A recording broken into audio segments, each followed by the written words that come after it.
सभी को मेरा नमस्कार। मित्रों, मैं हूं doctor K. N.. Mishra, laparoscopic general surgeon.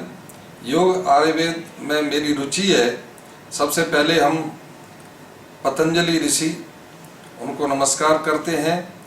योगेन चित्तस्य पदेन वाचां मलं शरीरस्य च वैद्यकेन योपाकरोक्तं प्रवरं मुनीनां पतंजलिं प्राञ्जलरानतोस्मि। ऐसे व्यक्ति पतंजलि ऋषि, जिन्होंने चित्त की शुद्धि के लिए पतंजलि योग दर्शन लिखा और वाणी की शुद्धि के लिए अष्टाध्यायी पर व्याकरण में उन्होंने अपना पतंजलि भाष्य लिखा और शरीर की शुद्धि के लिए चरक संहिता वैद्यक नाम का ग्रंथ लिखा। वह मुनियों में श्रेष्ठ, उनको हम हाथ जोड़ करके प्रणाम करते हैं।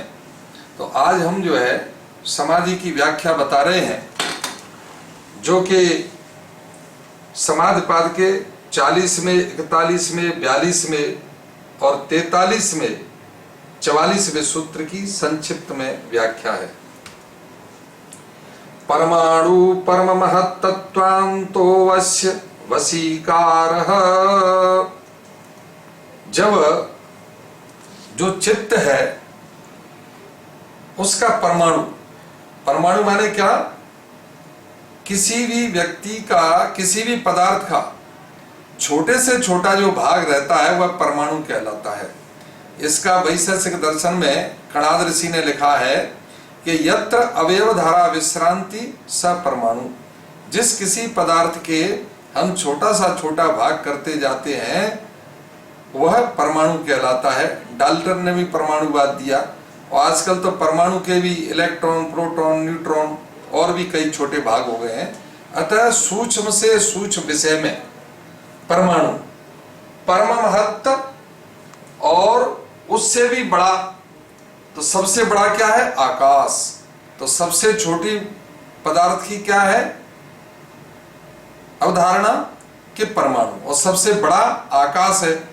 तो परमाणु से लेकर के आकाश पर्यंत उसमें जब स्थिति हो जाती है चित्त की, वह वशीकार हो जाते हैं।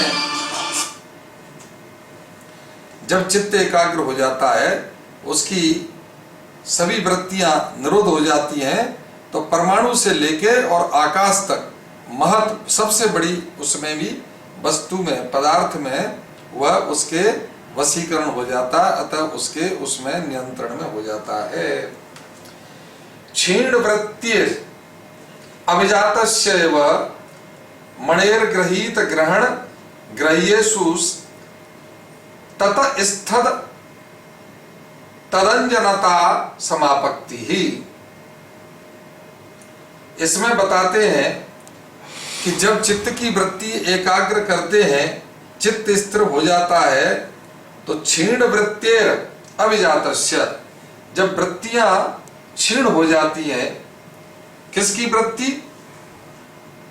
जो वृत्ति है ग्रहीत, जिनको कि जो ग्रहण करता है।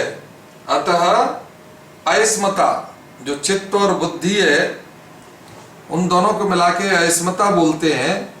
और ग्रहण माने इंद्रियां, 5 ज्ञानेन्द्रिय, 5 कर्मेंद्रिय, मन उभेन्द्रिय।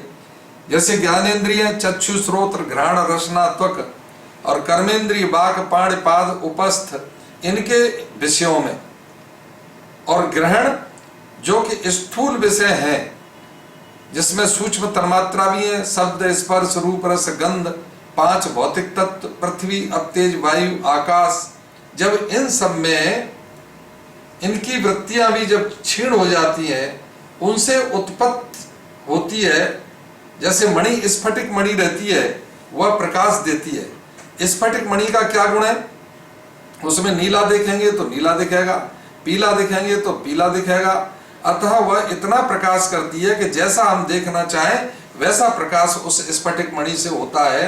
तो इस तरह की जो है वृत्तियां जब वो उनमें तदाकार हो जाती है, तो उसे समापत्ति सिद्धि अतः संप्रज्ञात समाधि कहते हैं, समापत्ति ही। और वो तदाकार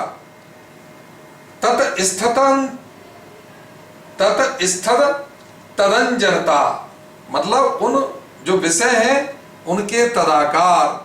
घ्राणेन्द्रिय का विषय है तो सूंघना है, तो जो वृत्ति है वह इंद्रियों के अनुसार उसी के आकार की जब हो जाती है उसे संप्रज्ञात समाधि कहते हैं।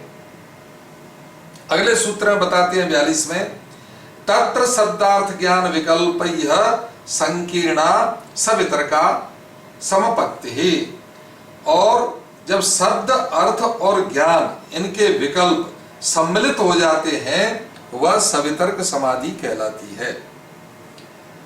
अगले सूत्र में बताते हैं 43 में, स्मृति परिशुद्धौ स्वरूप शून्यवार्थ मात्र निर्भाषा निर्वितर्का। स्मृति परिशुद्धौ, जब स्मृति क्या होती है? अनुभूत विषया असंप्रमोषो स्मृति, अनुभव किए हुए विषयों को नहीं भूलना।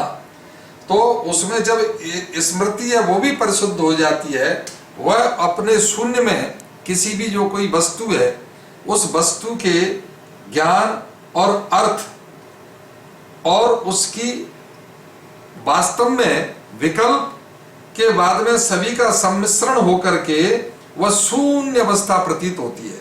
किसी वस्तु में हम ध्यान लगाते हैं, पहले उसकी आकृति देखेगी, जैसे गाय में ध्यान लगाया तो गाय है, भाई गाय नाम से हुई, शब्द से हुई, अर्थ उसकी गाय की पूंछ है, 4 पैर हैं और गाय दूध देती है, उसका अर्थ आया। तो शब्द अर्थ और ज्ञान, ज्ञान से हुआ क्या? वास्तव में गाय है।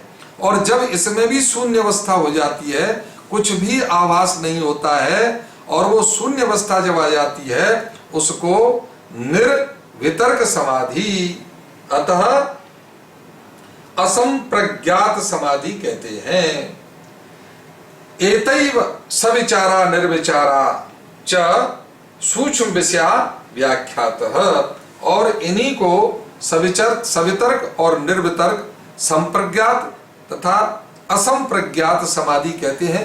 इस तरह से ये समाधि की व्याख्या है और ये अंतिम अवस्था होती है। अंतिम अवस्था कैसे? योग के 8 अंग हैं, यम नियम आसन प्राणायाम प्रत्याहार धारणा ध्यान समाधि योग अष्टमंगानि। योग के 8 अंग हैं। 5 पहले क्या है? बहिरंग है। यम नियम आसन प्राणायाम प्रत्याहार ये बहिरंग योग है। जो धारणा ध्यान समाधि क्रिया योग है ये अंतरंग योग है। तो अंतिम अवस्था जो अष्टांग योग 8 है, समाधि है, उसकी जो है प्राप्ति होती है। और जब समाधि की असंप्रज्ञात समाधि की प्राप्ति हो जाती है, सभी चक्रों पर ध्यान करते हुए, आगे चल के बताएंगे कि 8 चक्र शरीर में रहते हैं और इन सब चक्रों से सहस्त्रार चक्र जो सबसे ऊपर है इनमें ध्यान होता है। समाधि की स्थिति आने पर उसको कैवल्य की अतः मोक्ष की प्राप्ति होती है। बहुत बहुत धन्यवाद सभी मित्रों को। और कोरोना से बचिए, कोरोना से लड़िए, योग करिए। योग के साथ में रोज हल्दी का प्रयोग करें, दूध में जो है हल्दी डाल के उसको पिए, साथ में योग प्राणायाम करें। पूरे तरह का प्राणायाम जो रहता है दोनों तीनों समय करें।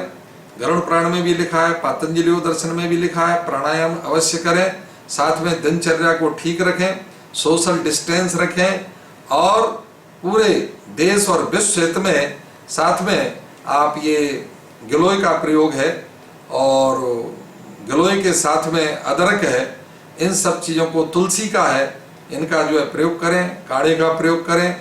निश्चित तौर पर कोरोना से आप लड़ेंगे और हम जो है विश्व विजयी। और बहुत बहुत प्रधानमंत्री जी को, माननीय नरेंद्र मोदी जी को धन्यवाद देना चाहते हैं, बधाई देना चाहते हैं कि WHO ने और विश्व में उनका पहले नंबर पे है।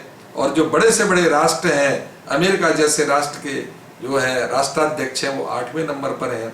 अतः माननीय मोदी के अनुसार और आयुष विभाग के द्वारा जो बताई गाइडलाइन है उसके अनुसार चलें, कोरोना से बचाएं। बहुत बहुत धन्यवाद।